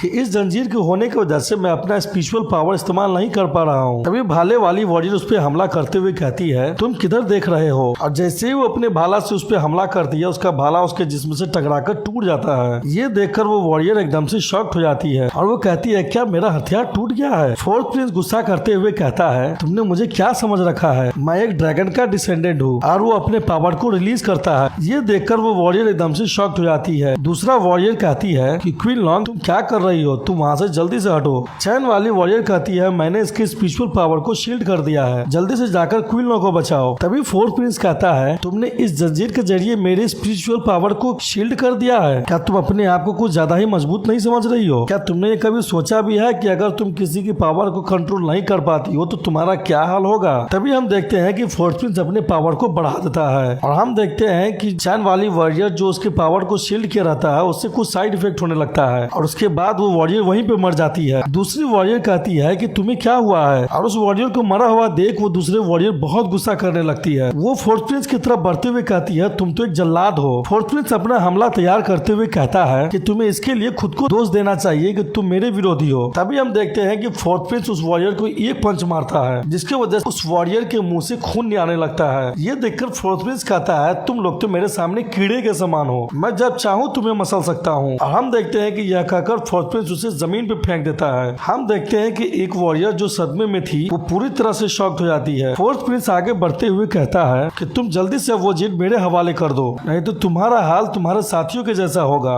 क्वीन कहती है जब से ये कंट्री बना है तब से ये कंट्री तुम जैसे मॉन्स्टर को नहीं देखा है। मेरे लिए ये शर्म की बात है कि मैं तुम्हें नहीं रोक पा रही हूँ। अगर मैं यहाँ पे मर भी जाऊंगी तो भी मैं तुम्हें कुछ भी नहीं देने वाली हूँ। अब मैं देखती हूँ कि तुम कितना आगे तक बढ़ते हो। हम देखते हैं कि क्वीन अपने वेपन्स को समन कर लेती है और कहती है कि ठीक है अब मेरी बारी है। हम देखते हैं कि फोर्थ प्रिंस कोई अपना टेक्निक इस्तेमाल करने लगता है और वो ड्रैगन को समन कर लेता है। इधर हम क्वीन को देखते हैं जो अपने ऊपर एक शील्ड बना लेती है, लेकिन वो ड्रैगन उस शील्ड को चारों तरफ से घेर लिए हुए होता है। ये देखकर वो क्वीन अपने मन में सोचती है ये प्रेशर बहुत ज्यादा स्ट्रांग है, मेरा शील्ड इसको ज्यादा देर तक नहीं रोक पाएगा। और वो ड्रैगन को देखते हुए कहती है मुझे थोड़ा इंतजार करना होगा, हो सकता है तब तक चैंसो यहाँ आ जाए। फोर्थ प्रिंस उस पर हमला करते हुए कहता है अगर तुम मेरे साथ कोऑपरेट नहीं करना चाहती हो तो ठीक है, मैं पहले तुम्हारे स्पिरिचुअल पावर को खत्म करता हूँ। और हम देखते हैं कि वो ड्रैगन को ऑर्डर दे देता है कि कैदी के स्पिरिचुअल पावर को खत्म कर दे। और हम देखते हैं कि ड्रैगन उस क्वीन पे हमला करने के लिए तैयार हो जाता है। क्वीन कहती है अगर मैं मर भी जाऊंगी तब भी मैं तुम्हें अपना स्पिरिचुअल पावर नहीं लेने दूंगी। अगर तुम्हारे हाथ में वो स्पिरिचुअल पावर आ गया तो तुम उससे ये गेट को खोल लोगे और तुम्हें यिंगजेट मिल जाएगा।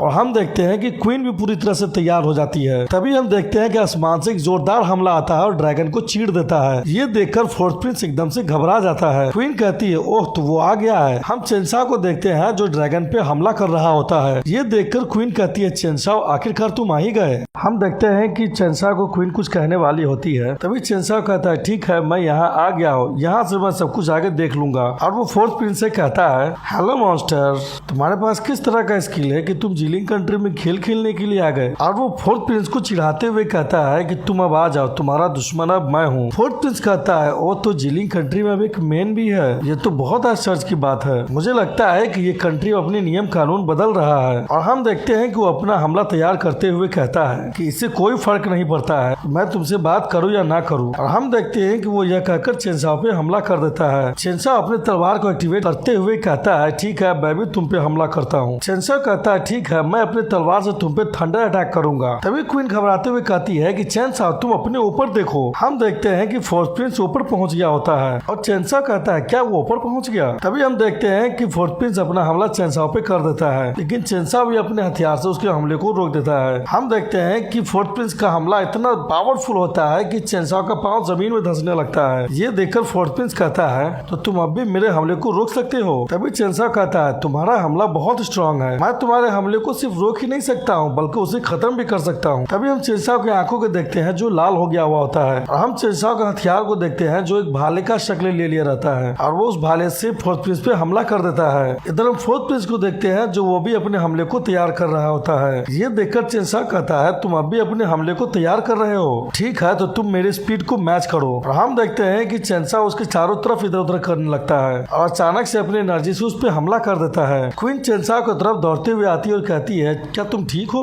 चेंसा कहता है हाँ मैं ठीक हूँ। ये मॉन्स्टर कुछ ज्यादा ही ओवर कॉन्फिडेंट था, लेकिन क्वीन जैसे ही सामने देखती है वो एकदम शॉक्ड हो जाती है और उसका आँख खुला का खुला रह जाता है। तभी क्वीन आगे इस धुएं में दिखाते हुए कहती है चेंसा तुम आगे धुएं में देखो, मुझे ऐसा लग रहा है कि उसमें कुछ है। तभी चेंसा अपने मन में सोचता है कि आखिरकार यहाँ पे क्या हो रहा है। अभी जो मैंने उस पर हमला किया था वो मेरा सबसे मजबूत हमला था। और हम देखते हैं कि जैसे वहाँ से धुआं हटता है वहाँ पे एक बेल नजर आता है और वो फोर्स प्रिंस को चारों तरफ से घेरे हुए होता है। तभी फोर्स प्रिंस उस पूरे घंटे को उठाते हुए कहता है क्या यही चिंग युंग पोक की पावर है। और फोर्स प्रिंस उस बेल को अपने हाथे में लेते हुए कहता है तुमने मेरी यादों को ताजा कर दिया है। तभी चेंसा कहता है क्वीन आप पीछे रहिए, इस समय जो हमारा दुश्मन हो पिछले वाले से बिल्कुल अलग है। चेंसा कहता है मैं यहाँ पे सभी चीज को खत्म कर ले रहा हूँ, आप यहाँ से किसी सुरक्षित जगह पे चले जाइए। क्वीन कहती है ठीक है जैसा तुम कहो। तभी फोर्स प्रिंस कहता है पिछला दुश्मन तुम्हारा मतलब स्कॉर्पियन बिच्छू से है। तभी फोर्स प्रिंस बेल के पास अपना उंगली ले जाते हुए कहता है मैंने सुना था कि उसे स्टार ऑफिसर्स ने पकड़ लिया है, तो वो तुम ही थे जो उसने वो किया था और उसको बुलाने वाले तुम ही थे। तभी हम देखते हैं कि फोर्स प्रिंस उस बेल पे मारता है जिसकी वजह से उस घंटा से वेव निकलता है और वो तरंगे चेंसा की तरफ जाने लगता है। चेंसा कहता है तो तुम बिच्छू को जानते हो,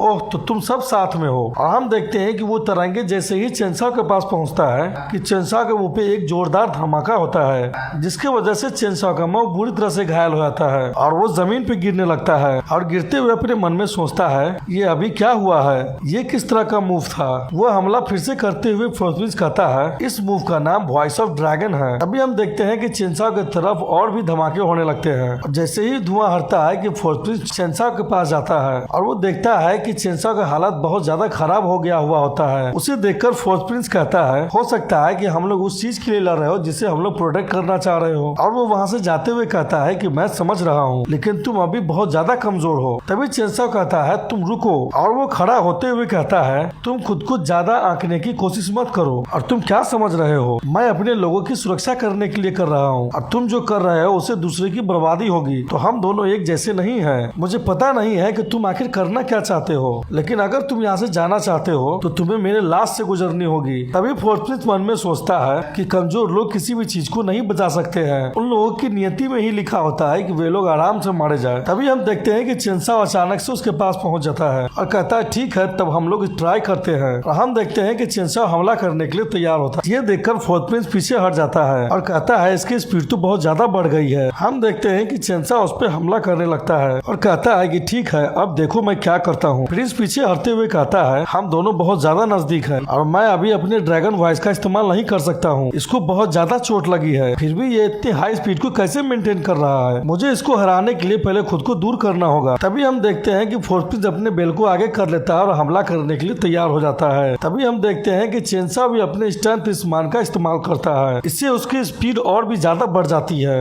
ये देखकर फोर्स प्रिंस घबराते हुए कहता है ये अच्छा नहीं हुआ है, ये और भी ज्यादा स्पीड हो गया है। तभी चेंसा अपनी पूरी पावर से उस पर हमला करता है और वो हमला जाकर सीधे उस घंटा पे लगता है जिसकी वजह से वहाँ पे जोरदार धमाका होता है। उस धमाके वजह से चेंसा भी पीछे दीवार पे जा टकराता है। तभी हम देखते हैं कि उस धुएं के अंदर से कोई कह रहा होता है तुम एक मामूली से इंसान हो, तुम्हारी हिम्मत कैसी हुई मुझे चोटिल करने की। तभी हम देखते हैं कि फोर्स प्रिंस का हाथ पूरी तरह से घायल हो गया हुआ होता है। इधर हम चेंसा को देखते हैं जिसे खड़े होने में भी दिक्कत हो रही होती है। ये देखकर फोर्स प्रिंस कहता है कि तुम्हें तो अब खड़े होने में भी दिक्कत हो रही है, तो क्यों नहीं तुम अब हार मान लेते हो। चेंसा कहता है मुझे नहीं मालूम है कि तुम क्या प्रोटेक्ट करना चाहते हो, लेकिन मैं बस इतना जानता हूँ कि जो गार्डियन होते हैं वो खुद को प्रोटेक्ट करने के लिए दूसरे को कभी नुकसान नहीं नहीं पहुंचाते हैं और जो डकैत लुटेरे होते हैं वही ये सब घटिया जैसा काम करता है। तभी हम देखते हैं कि ये सब सुनकर फोर्थ प्रिंस जोर जोर से हंसने लगता है और वो कहता है कि तुमने बिल्कुल सही कहा है, डकैत सब कुछ लूट लेते हैं लेकिन ड्रैगन कभी भी किसी से कुछ नहीं लिया है, लेकिन बाकी लोग हमारे लोगों से सब कुछ छीन लिया है। मेरे पिता बहुत ज्यादा डरपोक है, वो दूसरे किंग के सामने अपना सर झुकाते हैं, इससे ज्यादा हमारे लिए और बेइज्जती की क्या बात हो सकती है। इन सभी बातों से मैंने एक ही चीज सीखी है कि अगर तुम्हें अपने लोगों को सुरक्षित रखना है तो तुम्हें खुद को स्ट्रांग बनाना होगा और वो भी इतना स्ट्रांग ताकि इस दुनिया के कानून भी उसे न रोक पाए। इतना कहकर फोर्थ प्रिंस अपने एक हाथ को उखाड़ लेता है और वो कहता है मैंने अपनी पावर को बढ़ाने के लिए अपना सब कुछ कुर्बान कर दिया। ये देखकर चिंचा एकदम से शॉक्ड होने लगता है। फोर्थ प्रिंस कहता है डिमोन लॉर्ड ने मुझसे कहा है जैसे ही मैं उसे यिंगजेट दे दूंगा तो हम दोनों मिल करके इमोर्टल पे साथ में हमला करेंगे। हम देखते हैं कि फोर्थ प्रिंस का हाथ फिर से पैदा ले लेता है। फोर्थ प्रिंस कहता है ये बहुत दुख की बात है, अभी जो ड्रैगन क्लैन है वो बहुत ज्यादा कमजोर है, मुझे तो डिमोन लॉर्ड का शुक्रिया अदा करनी चाहिए कि उसने मुझे बहुत ज्यादा मजबूत बना दिया है। फोर्थ प्रिंस कहता है मॉर्टल मैंने तुम्हारे पावर को समझ लिया है, तुम भी अब समझ ही गए होगे, तो ठीक है अब मैं इस सब चीज को खत्म कर देता हूँ। तुम अब बहुत ज्यादा कमजोर हो गए हो, तुम वो पहले शख्स हो जिसने मुझे अपनी पूरी शक्ति इस्तेमाल करने पे मजबूर कर दिया है, लेकिन तुम अब देखो कि डिमोन लॉर्ड ने मुझे कैसी ताकत दी है। और हम देखते हैं कि वो इंसानी ड्रैगन के रूप में आ जाता है और वो कहता है कि ये पावर देखकर तुम्हें कैसा महसूस हो रहा है। तभी चेंसाओ के हाथ में हम एक पिल्स को देखते हैं जिसे देखकर वो अपने मन में सोचता है क्या मैं सचमुच में इसका इस्तेमाल कर लूं। तभी वो अपने मन में याद करता है इस चीज का उसने रीडिंग करने के लिए अपने पूरे लाइक्स का इस्तेमाल कर लिया था। सिस्टम कहता है ये बहुत अच्छा है, तुम इसे रख लो, इसे खाने के बाद तुम्हारी पावर इमोर्टल के बराबर हो जाएगी, लेकिन इसका साइड इफेक्ट री इनकारनेशन है। ये सुनकर चेंसाओ कहता है री इनकारनेशन ये क्या होता है। सिस्टम कहता है जब तुम इसका इस्तेमाल करोगे तो तुम्हें पता चल जाएगा। हम प्रेजेंट का सीन देखते हैं जहाँ पर चेंसाओ उस पिल को देखते हुए कहता है कि मैं अब इसे खाने से खुद को नहीं रोक पाऊंगा। हम देखते हैं कि वो उस पिल को खा लेता है और कहता है ठीक है मैं पहले इस पिल को खा लेता हूँ। और वो जैसे ही उस पिल को खाने के बाद आँख खोलता है वो देखता है कि वो बहुत अजीब सी जगह पे पहुंच गया होता है। चेंसाओ कहता है आखिरकार ये कौन सी जगह है, और जैसे वो अपने चेहरे को छू के देखता है तो वो कहता है कि मेरा जख्म भी भर गया, ये पिल तो बहुत ज्यादा पावरफुल है। तभी पीछे से आवाज आता है तुम यहाँ आ गए हो। चेंसाओ कहता है आखिरकार तुम कौन हो। तभी वहाँ पे हम एक शख्स को देखते हैं जो कहता है चेंसाओ मैं तुम्हारा यहाँ पे लंबे समय से इंतजार कर रहा हूँ, तुम यहाँ पे इसलिए नहीं आए हो कि तुमने उस पिल को खा लिया है, मैंने तुम्हें यहाँ बुलाया है इसलिए तुम यहाँ पे आए हो। मेरा नाम बेकॉन है और मुझे तुमसे कुछ कहना है। चेंसाओ कहता है बेकॉन आखिर तुम किस तरह की इमोर्टल हो। वो शख्स कहता है मैं कोई इमोर्टल नहीं हूँ, मैं तुम्हारा एडवेंचर स्टोरी का क्रिएचर हूँ। मेरे लिए इस स्टोरी में अब कुछ ही जगह बच गई है, इसलिए हम लोग को बस थोड़ा सा ही बात करनी चाहिए। तुम्हारा ये स्टोरी 5 एपिसोड के बाद खत्म होने वाला है। जब हम लोग का कन्वर्सेशन खत्म हो जाएगा तब मैं तुम्हारी स्टोरी का इंचार्ज नहीं रहूंगा। हो सकता है तुम्हारी स्टोरी को कोई और आगे देखे, लेकिन मैं नहीं बता सकता हूँ कि तुम्हारा एंड कैसा होगा। ये सुनकर चेंसाओ अपना मुंह बनाते हुए कहता है ओ माय गॉड मेरा स्टोरी का द एंड इतना जल्दी होने वाला है। मैंने तो अभी क्वीन को प्रपोज भी नहीं किया है और नहीं उसके साथ कोई रोमांटिक गाना गाया है। यहाँ पर भी बहुत सारी ऐसी चीजें जो मुझे करना बाकी है। अगर मैं अच्छी तरह से सोचूं तो मैंने तो अभी उसे डेट भी नहीं किया है। मैं अपने टास्क को पूरा करने में बहुत ज्यादा बिजी था, हर समय मैं मॉन्स्टर से ही लड़ता रहता था और अपने आप को अपडेट करते रहता था, लेकिन अब मुझे कंफर्टेबल फील हो रहा है। मुझे ऐसा लग रहा है कि मैं अभी मर गया हूँ। क्या आपको लगता है कि मैं उस शख्स को मार सकता हूँ। तभी वो शख्स कहता है तुम किस तरह की जोक मार रहे हो, तुम इस कहानी के हीरो हो, तुम कैसे मर सकते हो, लेकिन तुम इस समय उसे नहीं हरा सकते हो। चेंसाओ हंसते हुए कहता है मैं भी यही सोच रहा हूँ कि इस बार सब कुछ आसानी से नहीं होने वाला है। वो शख्स कहता है हाँ ये सब अनप्रिडिक्टेबल है, मैंने तुम्हारे लिए पहले से एक नया एडवेंचर स्टोरी सोच लिया है। अब ये कंट्री बर्बाद हो जाएगा, इसके बाद तुम्हारा ताकत और भी ज्यादा बढ़ जाएगा। मैं अब स्वर्ग में जा रहा हूँ, मैं जाकर वहाँ अपने दोस्तों से मिलूंगा और तुम्हारे भविष्य को देखूंगा। अब मेरे पास तुम्हारे स्टोरी को कंटिन्यू करने की एबिलिटी नहीं है। तुम्हारे स्टोरी को कंटिन्यू रखने में मुझे बहुत ज्यादा मेहनत करना पड़ा है और मुझे कम से कम इस बात की संतुष्टि है कि तुम्हें ये पसंद आया है। अब मुझे ऐसा लगता है कि तुम्हें एक अच्छा सा सोल दे देना चाहिए, हालांकि तुम अभी इसके लिए तैयार नहीं हो। चेंसाओ कहता है तुम इतना डिप्रेस मत हो, मैंने इस जर्नी को बहुत एंजॉय किया है। इससे पहले मैं कुछ भी नहीं था और आपने मेरे लिए बहुत कुछ किया है, यहाँ तक कि मैं यहाँ पे बहुत सारे दोस्तों से मिला है और मैं इस कंट्री के क्यून से भी मिला हूँ। चेंसाओ हंसते हुए कहता है अगर मैं ठीक तरह से बात करूँ तो मैं इस दुनिया में तुम्हारी वजह से आया हूँ और मुझे किसी तरह का नुकसान नहीं हुआ है। हालांकि ये कोई परफेक्ट एंडिंग नहीं है, लेकिन तुम लोगों का इसे करने के लिए बहुत बहुत शुक्रिया। वो आदमी कहता है ठीक है मैं अब आराम करने के लिए जा रहा हूँ क्योंकि मैं थक गया हूँ।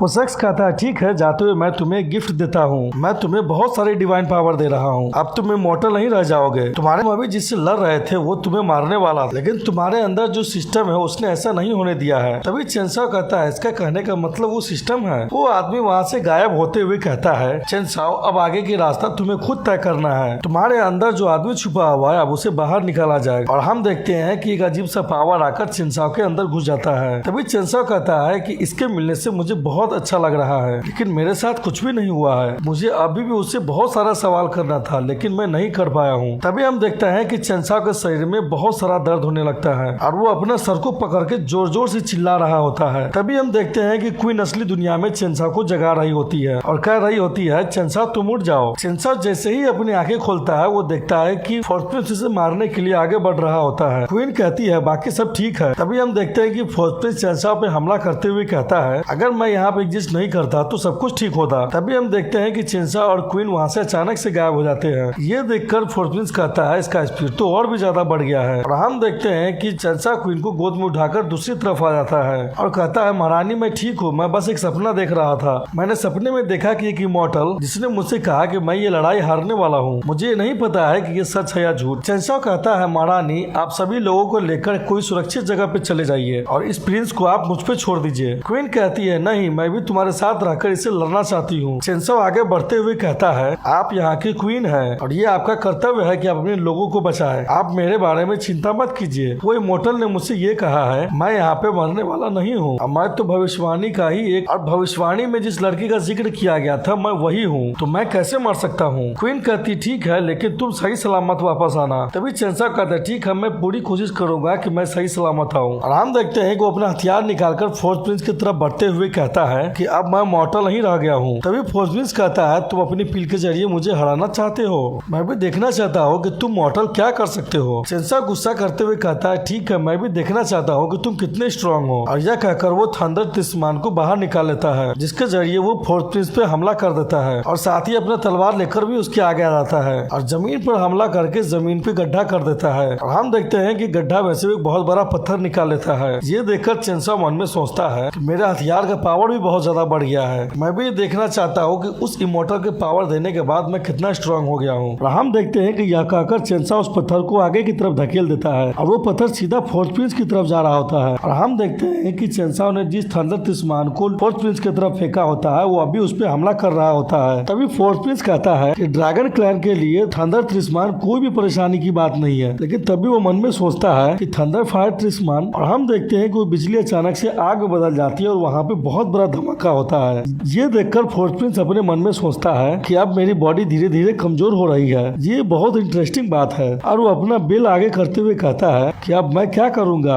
अब मैं अपने सोनिक घंटा से हमला करूंगा। और हम देखते हैं कि उसके घंटे से तरंगे निकलने लगती है जो कि उस पत्थर को तोड़ देता है और वो कहता है कि मुझे ऐसा लगता है कि मैंने तुम्हें नजरअंदाज करने की कोशिश की है, तुम और भी ज्यादा स्ट्रांग हो गए हो। तभी हम देखते हैं कि फोर्थ प्रिंस के मुंह से खून आने लगता है और हम देखते हैं कि चेनसाओ पीछे से उसके शरीर में भाला घुसेड़ दिए हुए होता है और वो कहता है कि तुम किस तरह की बकवास बातें किए जा रहे हो। इधर हम क्वीन को देखते हैं जो अपनी माँ के पास आ गई होती है और वो कहती है माँ, उसकी माँ कहती है ठीक है तुम लोग अंदर आ जाओ। क्वीन अंदर जाते हुए कहती है माँ, डिमोन किंग का साथी पहले ही पैलेस के अंदर घुस चुका है। तभी उसकी माँ कहती है बेटी तुम मेरे पास आओ, तुम्हारी माँ को तुमसे कुछ कहना है। मैं जानती थी कि ये सब होने वाला है, लेकिन मैं ये उम्मीद नहीं किया था कि ये सब इतनी जल्दी होने वाला है। ठीक है, अब मैं तुम्हारी लॉन्ग स्टोरी शॉर्ट करके सुनाती। डिमन किंग उस यिंग जेट का इस्तेमाल करके अपने ऊपर से उस शील्ड को हटाना चाहता है, लेकिन मुझे भी नहीं मालूम है कि वो यिंग जेट इस पैलेस में कहाँ पे है। लेकिन बेफेंग को जब यिंग जेट मिला था तो उसने उसे मोटर में कहीं छुपा दिया था। तभी क्वीन कहती है कि आप ये कहना चाहते हैं कि वो यिंग जेट जीमुन नदी में है। क्वीन की माँ कहती है हाँ तुमने बिल्कुल सही कहा है, लेकिन मुझे ये भी नहीं मालूम है कि वो कौन सी जीमुन नदी में है। मैं तो क्या यहाँ तक कि अब यहाँ पे जितने भी क्वीन हुए उनमें से किसी को भी नहीं मालूम है कि वो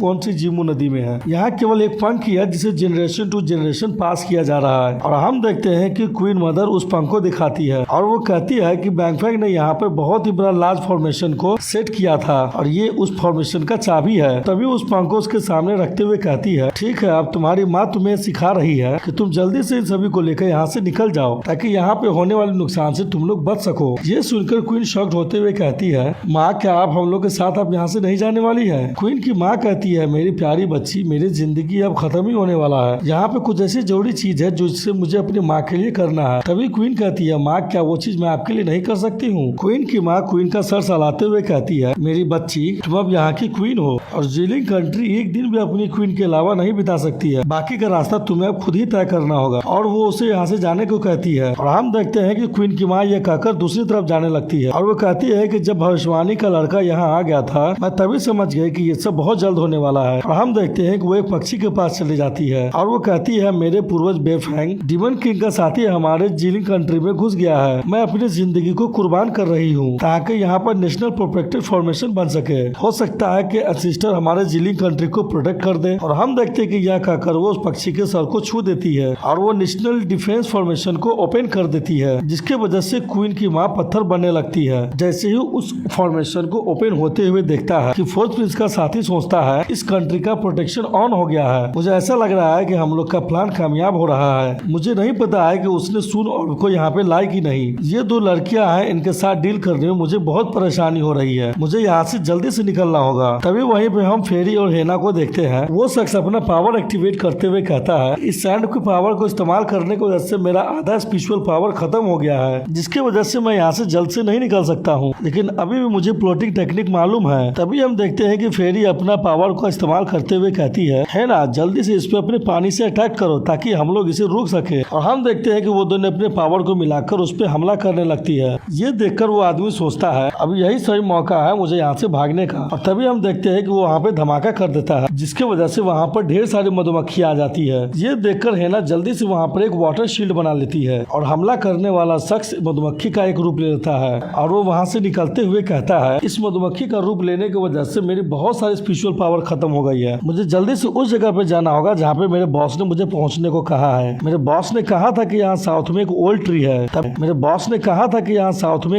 है। तभी वो उस जगह पे पहुँच जाता है और कहता है, तो यहाँ पे सच में एक छुपा हुआ जगह है। ये तो मेरे लिए बहुत आसान था। मुझे बस इस सॉल्व को इस पेड़ के नीचे डालना होगा ताकि मैं अपने टास्क को कंप्लीट कर लूँ। और जैसे ही वो उसे अंदर डालता है कि जमीन उसे नीचे खींच लेती है। ये देखकर वो कहता है, क्या इसे जमीन ने खींच लिया है? तभी हम देखते हैं कि लेडीज अनाउंस कर रही होती है कि हमारे महारानी ने हमें ऑर्डर दिया है कि डिमन किंग के लोग हमारे जीलिंग कंट्री में घुसपैठ कर चुके हैं। बहुत सारे लोग माउंटेन में वापस जा चुके हैं और बाकी बचे हुए लोग इस तबाही से बचने के लिए उसी माउंटेन में वापस जाए और सभी लोगों को गार्ड की बात को माननी होगी। इधर हम एक लड़की को बात करते हुए देखते हैं जो कह रही होती है, क्या तुमने ये सुना है कि आज हमारे 4 ताकतवर गार्ड वॉरियर उस ताकतवर मॉन्स्टर से लड़ा है, लेकिन उसमें से बहुत सारे लोग मारे गए या फिर घायल हो गए हैं। यहाँ तक कि हम पे अब ऐसी नौबत आ गई है कि हम लोग को नेशनल प्रोटेक्शन को ऑन करना पड़ा है। दूसरी लेडी कहती है, ये ठीक नहीं है, हम लोगों को यहाँ से जल्दी जाना चाहिए, नहीं तो यहाँ पे कोई और मॉन्स्टर आ जाएगा। अगला सीन हम स्पिरिट पूल का देखते हैं जहाँ पर हमें 3 शेर वाले सांपों को मॉन्स्टर को देखते हैं। हमें पता चलता है कि वो अभी जिंदा होती है। वो क्वीन पे गुस्सा करते हुए कहती है, जीलिंग किंगडम की क्वीन, लास्ट समय में तुमने मेरे दिल को बहुत ज्यादा नुकसान पहुँचाया था, जिसकी वजह से मैंने अपने 500 सालों की कल्टीवेशन पावर को खो दिया था। ये सब की कीमत अब तुम्हारे कंट्री को चुकानी होगी। और तभी हम देखते हैं कि वो आसमान में उछलती है और वो कहती है कि मुझे ऐसा लग रहा है कि बॉस ने अपना काम कर दिया, नहीं तो इतने इंपॉर्टेंट पैलेस में गार्ड जरूर होते। और हम देखते हैं कि वो वहीं पे जमीन में एक ऑर्ब को दफना देती है और वो मॉन्स्टर से कहती है, चलो चल के अब हम लोग अपने बॉस का साथ दे। इधर हम चिंसा को देखते हैं जो फोर्थ प्रिंस के पीछे से भाला घुसाए हुए होता है। वो कह रहा होता है, आखिर क्यों? हम लोगों ने कुछ भी गलत नहीं किया था, हम लोग तो बस अपने क्लाइंट के लोगों को प्रोटेक्ट कर रहे थे, लेकिन इमोर्टल के जो ऑफिशियल थे उन लोगों ने क्यों हम लोग के साथ ऐसा किया है? और पिताजी को भी अपने फेथ को एक्सेप्ट करना पड़ा था। मैं उन सबको एक दिन जरूर खत्म कर दूंगा, यहाँ तक कि अगर उससे भी कोई ज्यादा ताकतवर आएगा तभी वो हम लोग को चोट नहीं पहुंचा पाएगा। हम देखते हैं कि वो यह कहकर चिंसा के हथियार को तोड़ देता है। ये देखकर चिंसा एकदम से शॉक्ड हो जाता है और वो कहता है कि ये क्या हुआ, मेरा हथियार टूट गया? तभी सिस्टम कहता है, अगर ची जिनपो की पावर को मैक्सिमम लेवल पे इस्तेमाल किया गया तो थोड़ी देर बाद वो टूट जाएगा, उसके बाद तुम्हारे पास ज्यादा माना